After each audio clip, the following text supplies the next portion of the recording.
Calaroga Shark Media.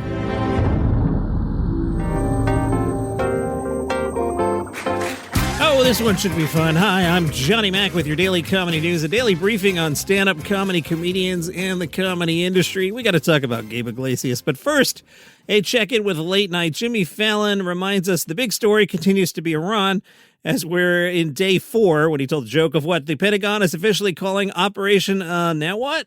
Michael Kosta said, it's definitely not expanding into an ever-widening regional conflict that puts Americans in immediate danger.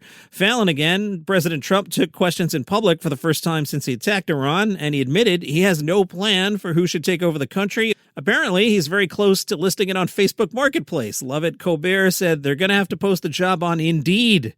The posting, Supreme Leader qualifications, charismatic, proficient in Excel, not dead a plus. Gabe Iglesias, dude. Now, I met Gabe once. He was part of the launch of Comedy Central Radio. He was awesome, but Gabe, this is a bad look. Gabe Iglesias was at the Hollywood Walk of Fame. He got his star. Congratulations, well earned. And this is just a bad clip. Here is Gabe Iglesias. My agent, Matt Blake. Matt has booked me around the planet. And yes, he booked me in Saudi Arabia. I don't care. Yeah. I bought a house with that money, so I don't care what you say. Fluffy's a sellout. Damn right I am. I sold out Dodger Stadium and SoFi Stadium. So say hello to the sellout. So on the one hand, I appreciate the honesty, like Pete Davidson, who I still can't believe played that festival. At least he was like, it was a lot of money, and Gabe is just saying it's a lot of money. And I get it, guys, but, you know, most of the world, except for one cranky guy in his basement recording a podcast, has kind of moved on from this topic. And Gabe, you just waved the red flag in front of the bull, and it was not a good look for you. Don't do that again. That's bad. Marc Maron was on Facebook. He loved Chris Fleming's new special. Have you watched it yet? I've been trying to get you to watch it. Now, I know I'm just a lunatic in a basement, but maybe you will trust the opinion of esteemed comedian Marc Maron. Here's Mark. I've made a couple edits for language. Chris Fleming, I think, is single-handedly saving stand-up comedy. Chris Fleming is a marvel to behold, a true artist of improvisation and just totally full of surprises and a bit of an edge. I watched Chris Fleming's special on HBO, and he gives me hope for comedy because for so long now it's been so locked into the same boring frequency of ba ba ba ba ba ba ba ba ba ba, just like interchangeable comics. So when anybody pops out of that, out of what has become understood as stand-up comedy and crowd work and everything else, the same patter. I mean, this guy's like a rocket ship. Great. Check out that Chris Fleming special. Something new, man. Finally, something new. Real art, real stand-up comedy. Just puts them all to shame. Now, I know you're like, Johnny Mac, you never talk about Chris Fleming. Well, Chris Fleming is the guest on Caleb Hearron's podcast, if you want to check that out. Thank you, Heather, for sending that over. How about this for Scrubs? We got some updated numbers. I had told you the ratings the other day, but then the modern metrics where they look at how it streamed in its first 5 days. New Scrubs tallied 11.36 million total cross-platform viewers in its first 5 days. That includes the audience for the original linear premiere. Linear is network speak for what civilians would just call TV, as well as encores and streaming across Hulu, Disney Plus, and digital platforms. 11.36. I imagine, if it hasn't already by the time you hear this, I imagine that show will be picked up for a season 2, and then we can get more Dr. Cox. By the way, someone in my house, we have Hulu, and there's an account clearly labeled Dad's account, and then the other family members have their own accounts on the master Hulu account. So I sat down last night to watch some Scrubs, and I'm watching it, and I'm like, wait, this just feels like out of time. And I went back, and my rewatch is in the middle of season 5. Someone else in the family's rewatch, and she did cook a fabulous dinner, if you want a hint as to who I suspect it was. Had my account in the middle of season 2. When I hit next episode, it just showed me a season 2 episode, and I watched the whole thing, and then I was like, wait, what? So I reset it to season 5. Log in as yourself, people. And while I'm ranting, how do I get my family off my iCloud? So I have two options.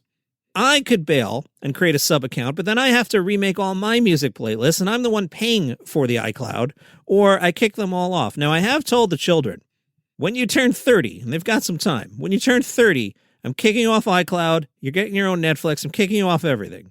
It's not about the money. It's about I want to log in, hit play, and Scrubs plays season 5. Although, kicking my children off is not going to solve the Scrubs issue. Did I mention she cooked a delicious dinner? In case you want a hint as to who I suspect is logging in as me. Cut it out. Jim Jefferies was on the Life Without Andy show, and he was asked, if comedy had a championship belt, who would hold it right now? Now, there's a topic for a slow news day, which is not today, but the next time we have a slow news day, that is a great topic. Who holds the comedy championship belt? To me, it's pretty obvious, but Jim Jefferies threw out a different name. He said the current title holder would be Shane Gillis. He's the one selling the most tickets. Well, as you'll hear tomorrow, he's not the one selling the most tickets. Nate forgets he's the one selling the most tickets. Shane Gillis is the one that seems that the left and the right love the most. And also, he was canceled and he's completely fine. You know what I mean?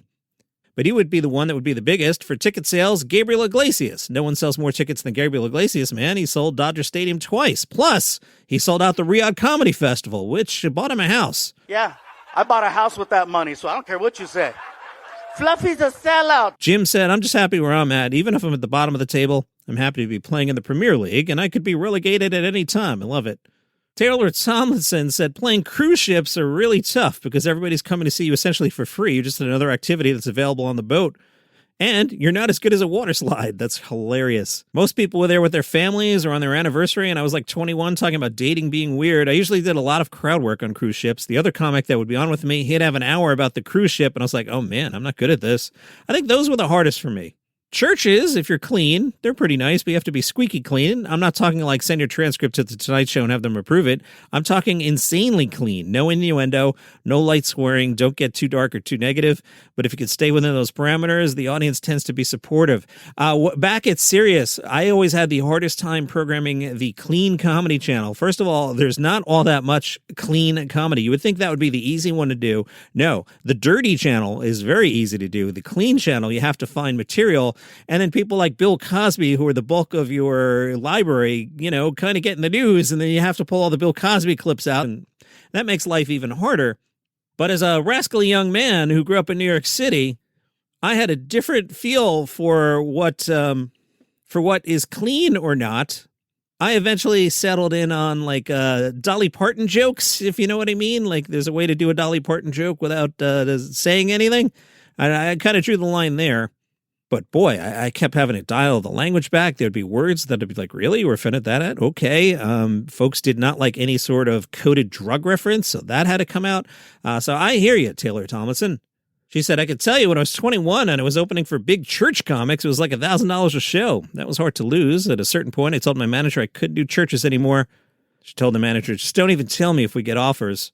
The last one she told me about was like $3,000 for like 30 minutes. When you're 22, have 2 TV credits and don't sell tickets, that's pretty crazy. It's a lot of money, but I couldn't do it.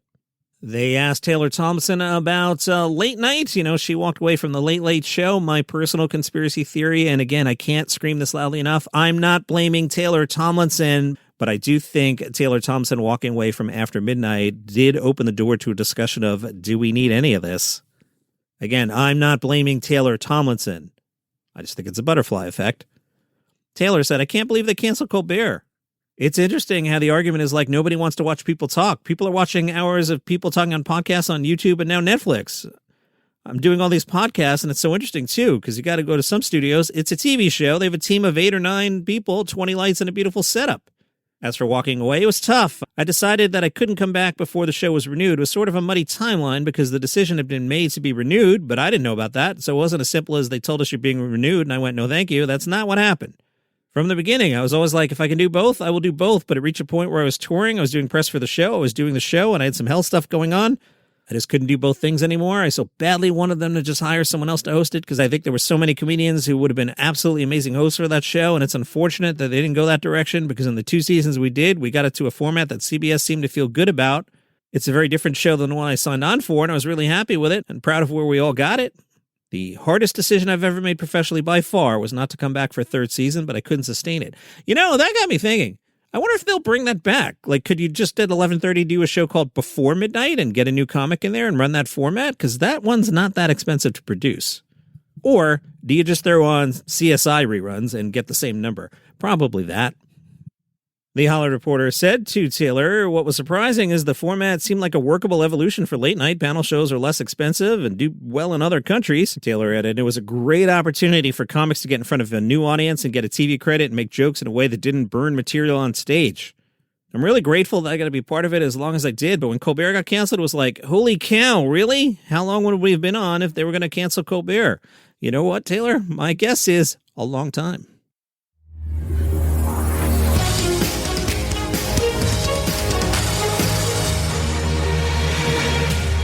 Comedy stock market. Thank you, Burt Reynolds. You know, I was on with the sales department the other day. This is a real thing that happened. They were like, do you have any repeatable segments we could sponsor? And I'm like, dude, comedy stock market, where every Friday we look at the comedians and we try and find value and we buy low and we sell high. Last week, I was very positive. I was just telling you to buy.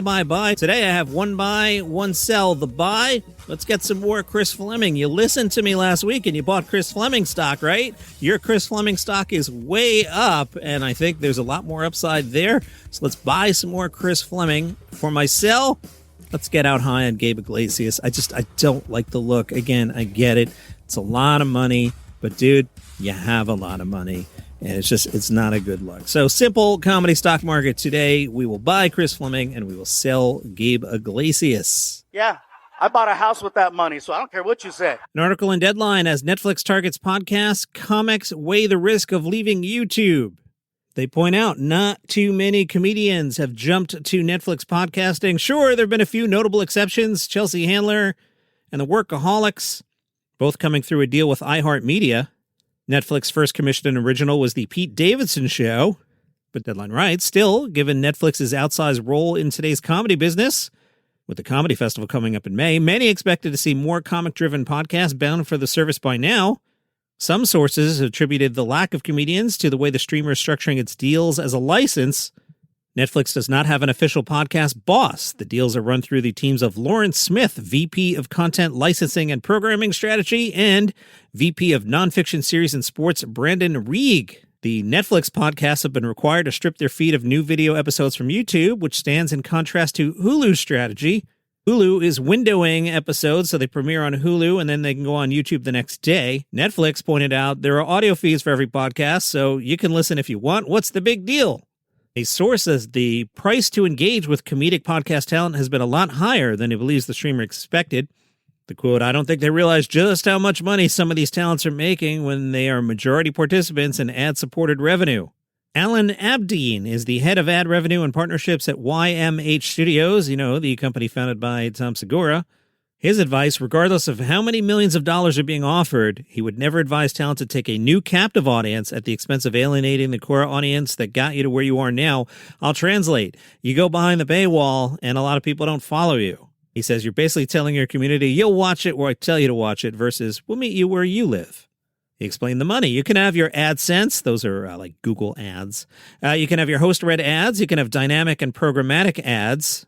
Dynamic ads are ads that you could swap in. So there are baked-in ads. Like if I were to read you a commercial for, say, an iced coffee, if I bake it in, it means it lives in the episode forever. A dynamic ad is what you normally hear on the show where I clearly kind of take a break in the middle of the show and then you get some commercials. Those are dynamic, and those are individually served to you based on your listening, primarily your location. So if you're in New Jersey, you'll get some New Jersey-based ads, and if you're in suburban Vancouver, you'll get some Canadian stuff, et cetera, et cetera. You can have dynamic and programmatic ads. You can have product placements. You can have brand deals. You can have clips. You're condensing all that into one number for Netflix, which I think probably changes the dynamic. One executive wondered, now this is very, very smart. This is the whole key here for comedians. The executive wondered, if Netflix feels like they can get your audience every week from your podcast for a relatively low price, are they going to then be incentivized to get your special or these bigger projects from you? An agent representing Audio Stars agreed, saying these concerns are top of mind. It's something that we're discussing internally in a very coordinated way because we're cognizant of the potential impact that it might have on other pieces of the business, and we don't really want to continue to be in a race to the bottom, right? So if you're Shane Gillis and you throw your podcast up there, well, Shane's on Netflix all the time, so what makes us special? It doesn't. Boy, that's really, really interesting. We'll see what shakes out. Until then, I'll be down here in the basement doing it myself. That's your comedy news for today. Oh, boy. All right. I'll see you tomorrow.